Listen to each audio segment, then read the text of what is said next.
paz do Senhor. Mais uma quarta-feira, mais uma vez juntos, meus irmãos, meditando na palavra do Senhor. Meus irmãos, hoje nós vamos iniciar com o estudo do capítulo 31 do livro de Ezequiel. Sim, e nesse capítulo 31 nós temos uma poesia sobre uma árvore, o cedro do Líbano. E nós vamos ver que essa figura do cedro do Líbano, dessa árvore, é usada também em outros textos bíblicos e nós vamos estar estudando sobre essa figura do cedro do Líbano, dessa árvore, certo? Bom, eu vou falar um pouquinho sobre o cedro do Líbano, então, sobre essa árvore. O cedro do Líbano, ele pode medir 15 metros de circunferência.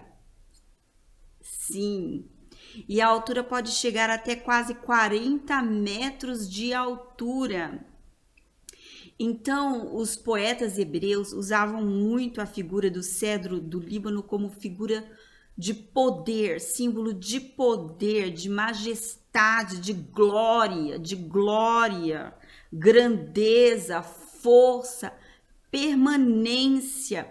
E os profetas, eles aplicam então essa figura a nações que se tornaram impérios por causa da sua glória. Bom, e o cedro do Líbano é muito conhecido, né, pelo povo hebreu, porque foi também usada a madeira dessa árvore para a construção do Templo de Salomão. E era uma madeira comum em Jerusalém. E até no nosso capítulo sobre o rei de Tiro, sobre a nação de Tiro, nós vimos que os navios de Tiro, os seus mastros, foram feitos de troncos do cedro do Líbano. Então era uma árvore assim muito popular, muito conhecida entre o povo hebreu. Por isso que os poetas, eles usam muito essa figura dessa árvore para falar sobre então a glória dos impérios. Bom, outra coisa que a gente precisa saber é que esse cedro do Líbano, essa árvore, ela possui galhos largos, compridos, e por isso os animais, eles se aninhavam debaixo das suas folhas, dos seus galhos, onde tinha sombra, proteção, abrigo.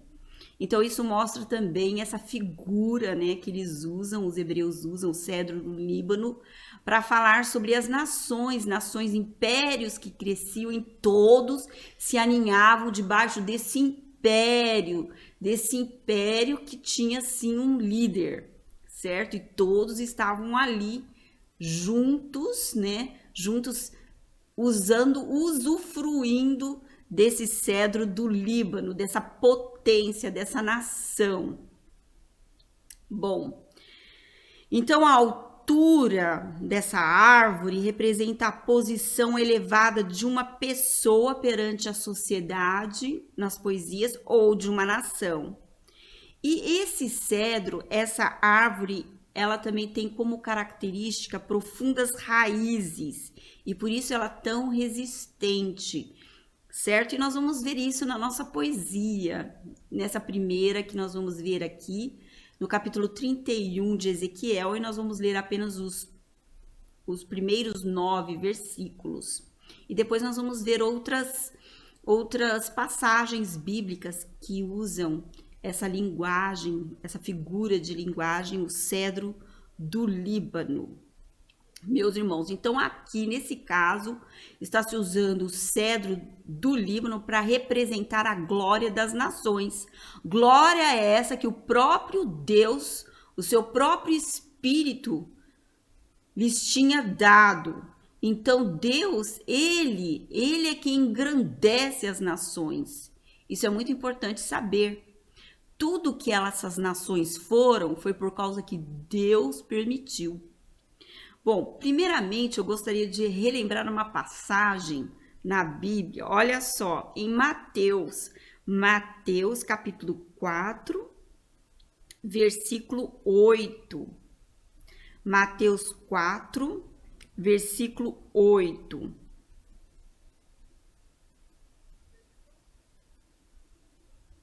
Mateus, capítulo 4, versículo 8, diz assim: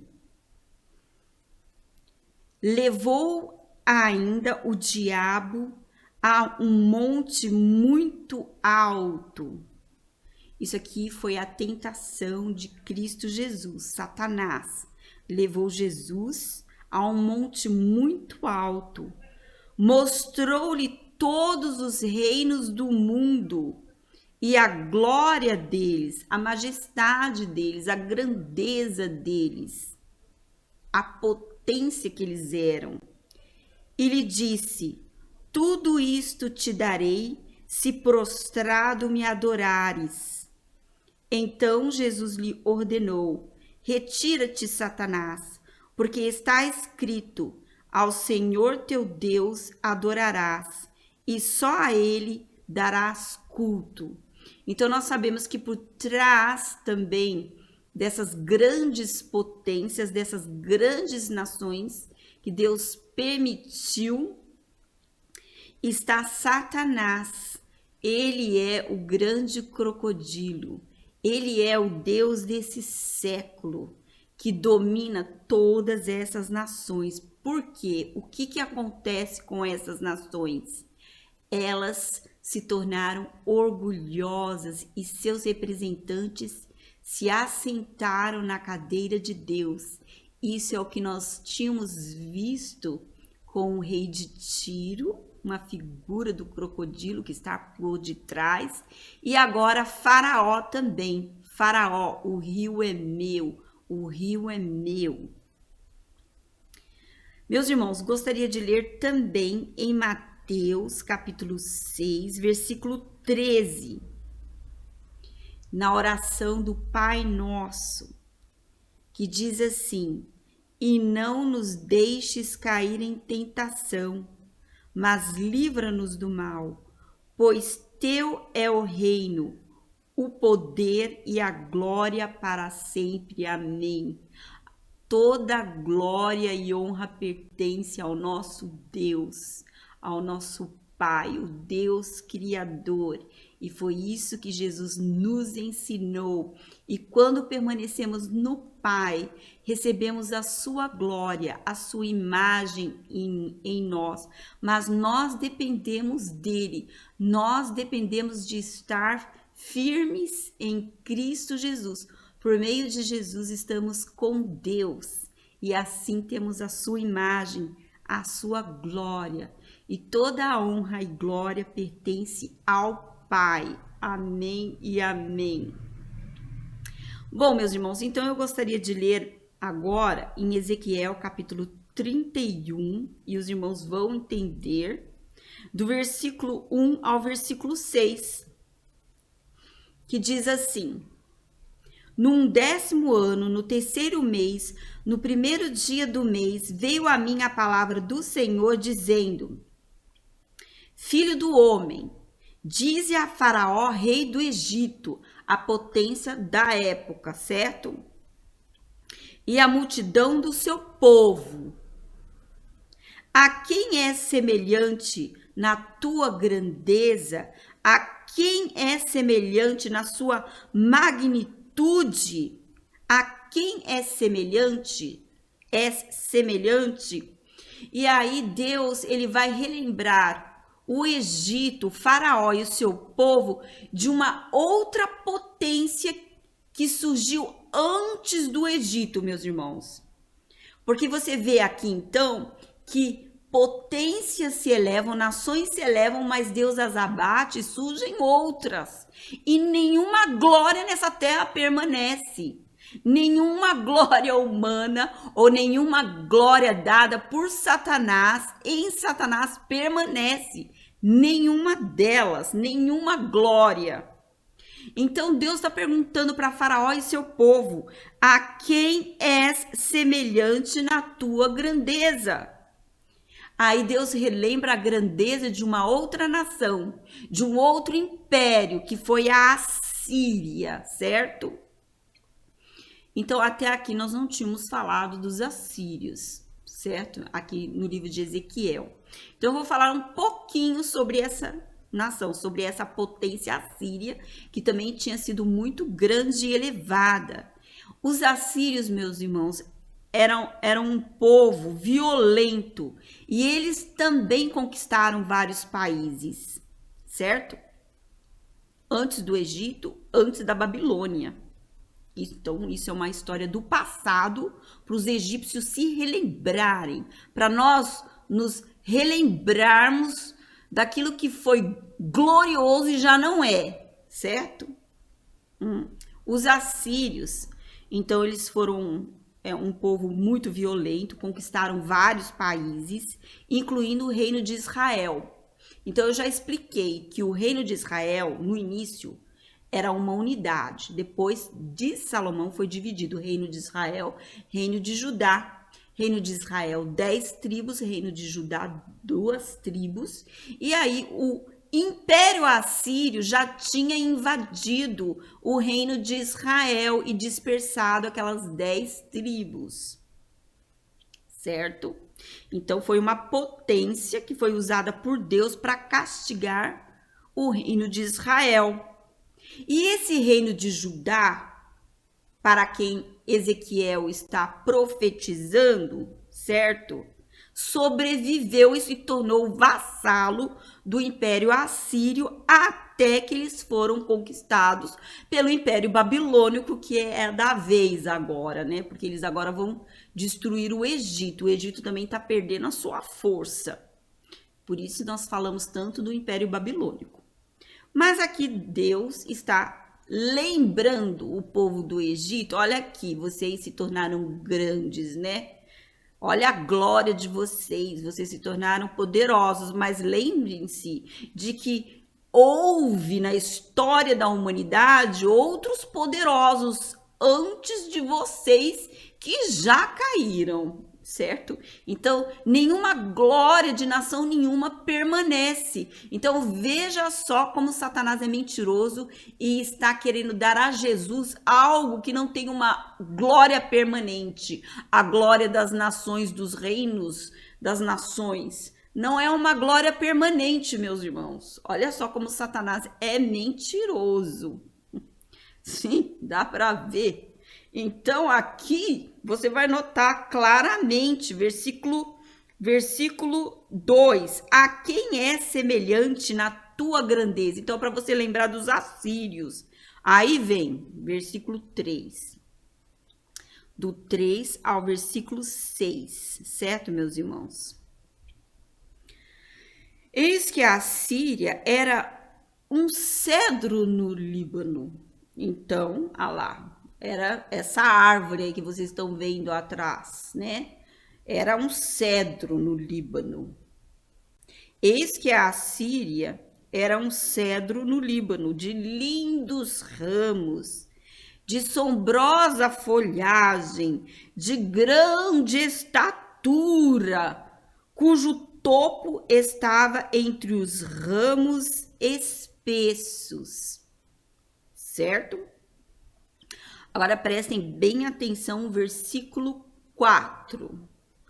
Porque olha só como no jardim do Éden saía do jardim um rio que alimentava todas as árvores do jardim. Novamente nós vamos voltar ao jardim do Éden e esse cedro do Líbano também com as suas raízes se alimentava nas profundezas da terra daquela água, das águas, certo? Então, esse cedro ele foi bem alimentado pelo próprio Deus, porque a água ela é um simbolismo do Espírito de Deus e Deus ele alimentou esse cedro. Então, é o que nós vemos aqui no versículo 4.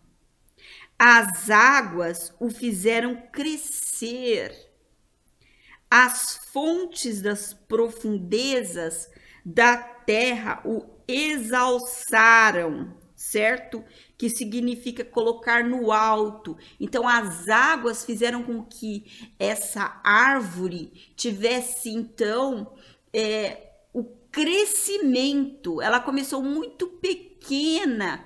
Ela era apenas uma semente que começou a crescer pequena e por causa daquela nutrição, daquela água, ela foi crescendo, crescendo e crescendo, certo? Foi erguida, foi colocada no alto, mas não se esqueçam de que ela foi colocada no alto não por força própria, mas por causa das profundezas, das águas que estavam na profundeza, certo? Sim, as águas o fizeram crescer. Ela não cresceu por si própria.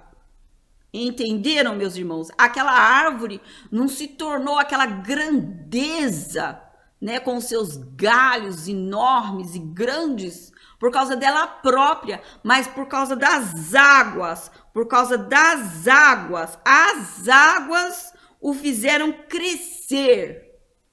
Não se esqueça disso. Todos os que crescem, certo? Ninguém cresce por si mesmo. Precisa de alimento, e aqui no caso a água. As águas o fizeram crescer, as fontes das profundezas da terra o exalçaram e fizeram correr as torrentes no lugar em que estava plantada, enviando ribeiros para todas as árvores do campo. Então é a mesma figura do Gênesis, do jardim corria uma água que alimentava todas as outras árvores. E esse cedro acontece o mesmo. De repente, do seu lugar onde ela cresceu com aquelas águas, ela também faz correr as torrentes para todas as outras árvores do campo. Então, o que está dizendo aqui?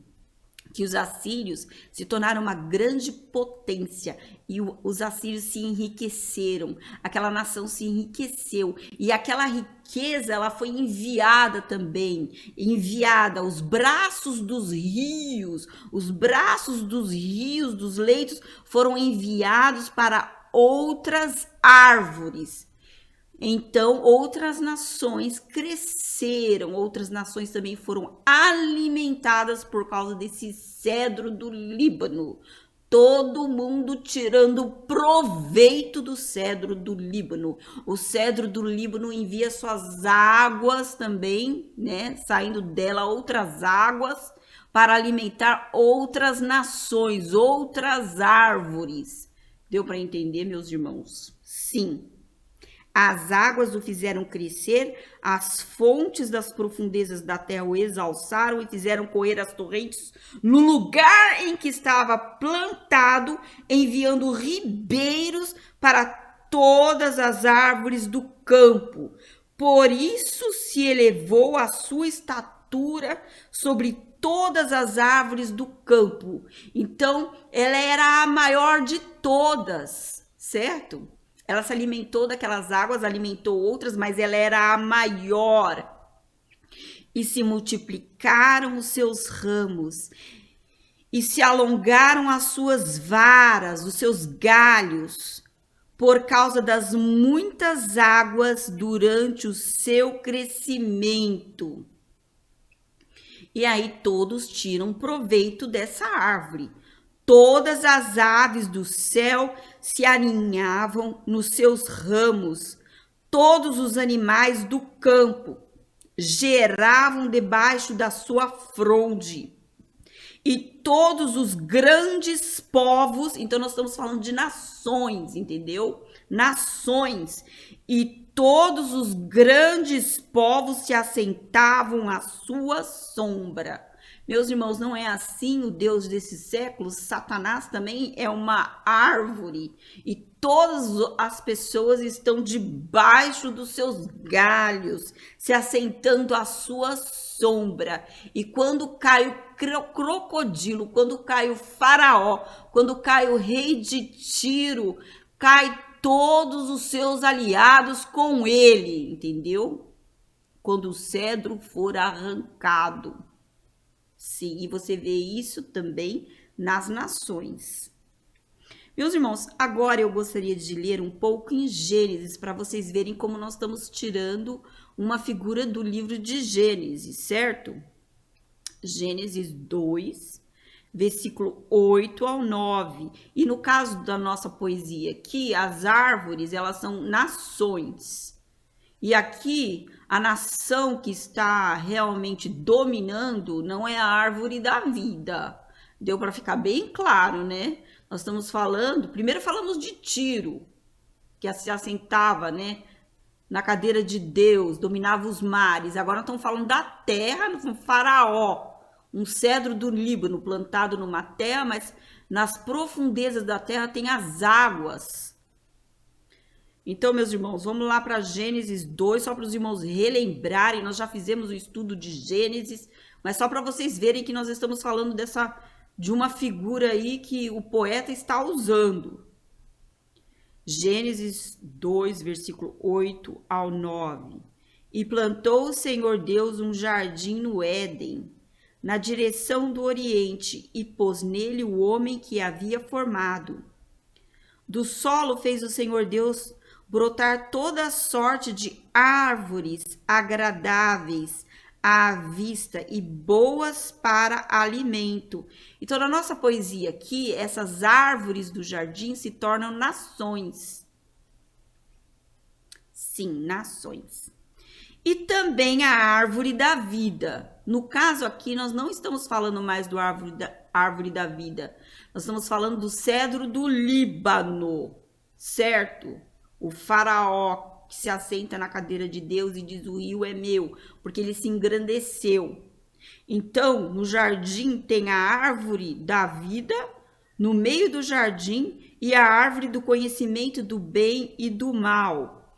E aí o rio, porque o rio é o Espírito de Deus que nos alimenta, é o rio que alimenta as árvores. E aqui nós estamos vendo que esse rio também alimentou o cedro do Líbano, como também Deus deu toda a glória a Satanás quando ele ainda era um anjo de luz. Foi Deus que o criou e deu tudo para ele. A gente já viu nas profecias de Tiro, né, de Tiro, um simbolismo de Satanás, que era um querubim, que Deus o engrandeceu. Então, quando Deus engrandece, é Deus quem engrandece mesmo, ele que dá a oportunidade. Mas aí vem o orgulho de Satanás. Bom, e no Éden é aqui a mesma coisa, a mesma figura. E saía um rio do Éden para regar o jardim, e dali se dividia, repartindo-se em 4 braços. Então nós vemos também o rio Eufrates, nós vemos o rio Nilo também com os seus braços, que é uma figura, né, do rio, da água regando. Bom, e saía um rio do Éden para regar o jardim, e dali se dividia, repartindo-se em 4 braços. O primeiro chama-se Pison, é o que rodeia a terra de Havilá, onde há ouro.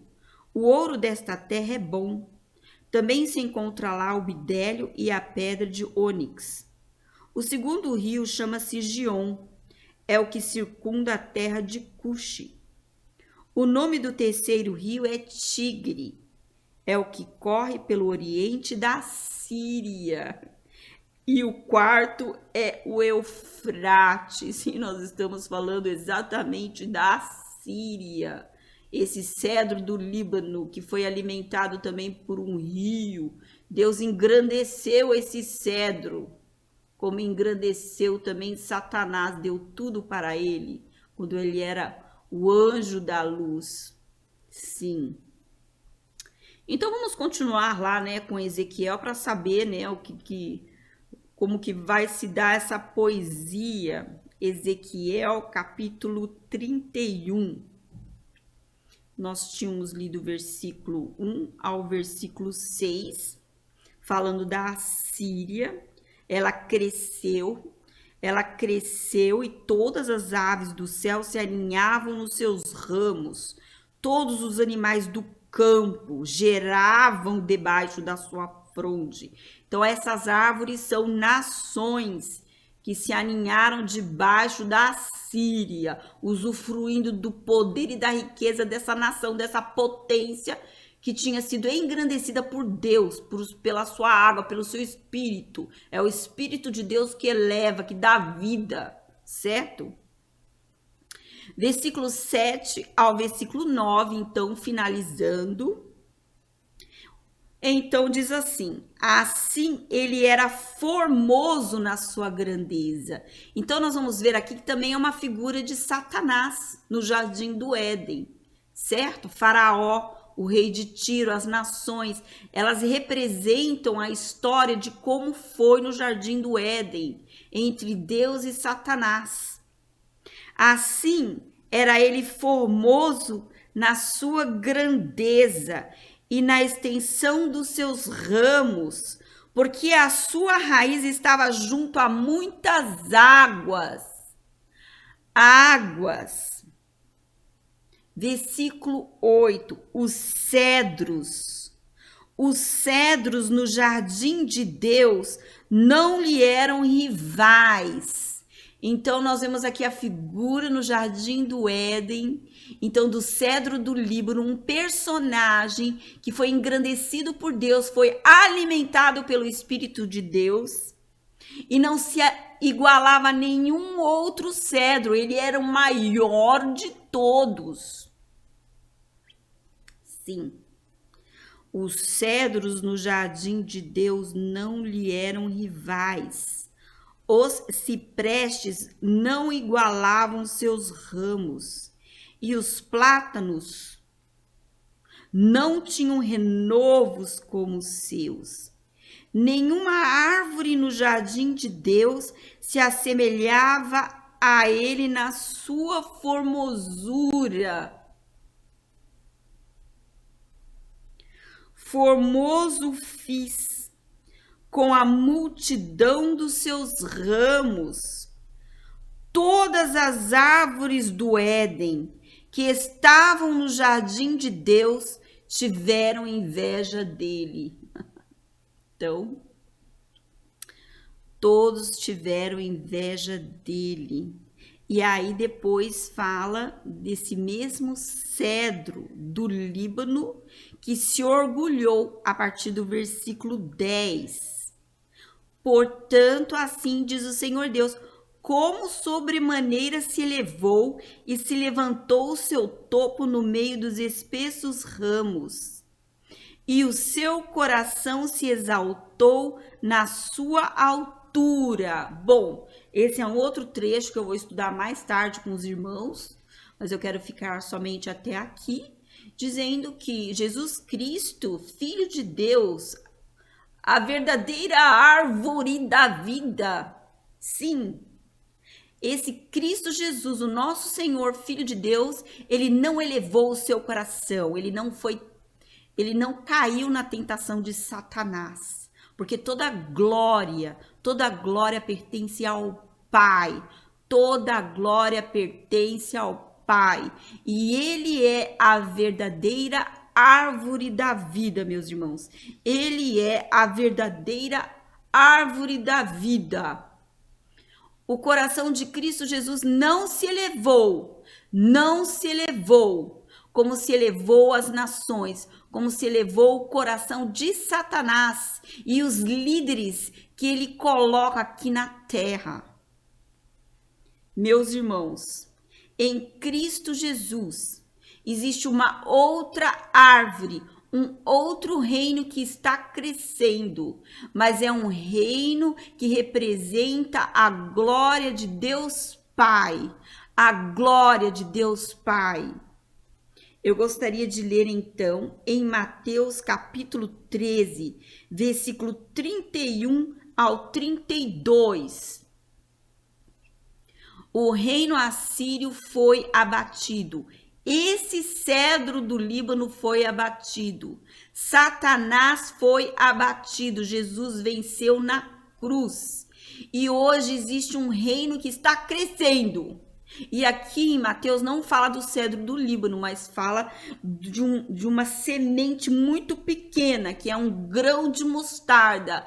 Porém, essa semente se transformou numa árvore que está crescendo. E essa árvore será para todo sempre. Amém, amém. Porque ela fala da glória do Deus Pai, Deus Criador. E Jesus, ele pega essa figura, então, da árvore e implanta aqui no seu discurso, na sua mensagem. Mateus, capítulo 13, versículo 31 ao 32. Outra parábola lhe propôs, dizendo: o reino dos céus é semelhante a um grão de mostarda, que um homem tomou e plantou no seu campo. Jesus, por meio de Jesus, esse reino pode crescer, porque a árvore da vida, Cristo Jesus, não se exaltou, ele se humilhou e cumpriu a vontade do Pai, o seu coração não se elevou. E por causa de Jesus, esse reino pode crescer eternamente, jamais será destruído. Outra parábola lhes propôs, dizendo: o reino dos céus é semelhante a um grão de mostarda, que um homem tomou e plantou no seu campo, o qual é, na verdade, a menor de todas as sementes, e crescida é maior do que as hortaliças, e se faz árvore, de modo que as aves do céu vêm aninhar-se nos seus ramos. A pergunta é: em que árvore você tem se aninhado? Qual é o ramo que faz sombra para a sua alma e o seu espírito? Em que reino você está? Preste atenção. Você, em que árvore você tem encontrado sombra? Veja bem que o cedro do Líbano será cortado por causa do seu orgulho, mas aqui nós temos um reino que é eterno. E eu gostaria de terminar, meus irmãos, com João capítulo 15, versículo 1 ao versículo 5. Eu sou a videira verdadeira, não falando de cedro, nem de grão de mostarda, que se torna uma hortaliça e depois uma árvore, mas aqui a videira. E Jesus diz: eu sou a videira verdadeira, a árvore da vida. Em que árvore você vai se aninhar? Eu sou a videira verdadeira e meu Pai é o agricultor. Todo ramo que estando em mim não der fruto, ele o corta. É o que vamos ver a partir do versículo 10 de Ezequiel, capítulo 31. E todo que não dá fruto, ele o corta. E todo que dá fruto, limpa, para que produza mais fruto ainda. Vós já estáis limpos pela palavra que vos tenho falado. Permanecei em mim, e eu permanecerei em vós. Como não pode o ramo produzir fruto de si mesmo, se não permanecer na videira, assim nem vós o podeis dar, se não permanecerdes em mim. Eu sou a videira verdadeira, vós os ramos. Quem permanece em mim e eu nele, esse dá muito fruto, porque sem mim nada podeis fazer. Então, toda a glória da Síria, toda a glória do Egito, toda a glória das nações, que tem como seu Deus, o Deus desse século, eles não estão na videira, meus irmãos. Eles não estão na videira. E Deus os engrandeceu, mas eles não estão estão na videira, por isso serão cortados. Sim, é isso que vai acontecer. Mas nós permaneceremos na verdadeira árvore da vida. Amém e amém, meus irmãos. Permaneça, eu sou a videira verdadeira. Jesus disse: eu sou a videira verdadeira. Eu. Amém e amém. Meus irmãos, a aula que vem nós vamos voltar um pouco para um outro texto que não foi gravado e nós vamos usar de novo essa figura do cedro do Líbano. Amém, meus irmãos? Agora não mais para a Síria, mas para o próprio povo de Deus em Jerusalém. Meus irmãos, eles também foram cortados porque não ficaram na videira. Sim, Ezequiel 17. E ficará um pouco mais fácil quem estiver estudando pela segunda vez, porque agora nós estamos nos aprofundando nessa figura, né, que é o cedro do Líbano, certo? Então, nós vamos estudar esse trecho. E para hoje, então, não se esqueçam, eu sou a videira verdadeira, permaneça em Cristo Jesus. A glória desse reino jamais passará. A glória de Deus Pai em nós por meio de Cristo Jesus. Amém e amém. E a sua água, o seu rio, o seu espírito em nós. Senhor Jesus, muito obrigada, Senhor Jesus. Muito obrigada porque de nós pode jorrar rios de água viva. Porque tu és o verdadeiro Deus, o Filho de Deus, e podemos, Senhor, receber o Teu Espírito em nós. Não queremos engrandecer o nosso coração, tudo que somos, tudo que falamos e fazemos vem de Ti. Tu és a fonte de vida, Tu és a fonte de vida. Sem Ti não podemos viver, sem Ti não somos nada, Senhor. E queremos estar firmes em Ti, firmes na Sua pessoa, para todos sempre. O Teu reino é eterno. A Ti pertence a glória, a honra. Ó Senhor, muito obrigada por compartilhar, Senhor, do Seu Espírito conosco. Te agradecemos nessa noite, em nome de Jesus. Amém e amém. Inscreva-se nesse canal, deixe o seu like. Pastor Natanael, Jesus Cristo é a videira verdadeira. A coisa mais simples para nós estarmos sempre cheios da palavra de Deus é permanecermos na videira, simples assim. Eu sou a videira verdadeira e somos limpos pela palavra que Jesus nos diz, nos fala todos os dias. O cedro do Líbano será extirpado, será aniquilado. Todo orgulho humano, toda a glória humana, todo aquele que se exalta em si mesmo será destruído. Mas quem permanecer na videira verdadeira, a árvore da vida, permanecerá. Amém e amém, meus irmãos. E essa era a mensagem para essa quarta-feira. Amém e amém.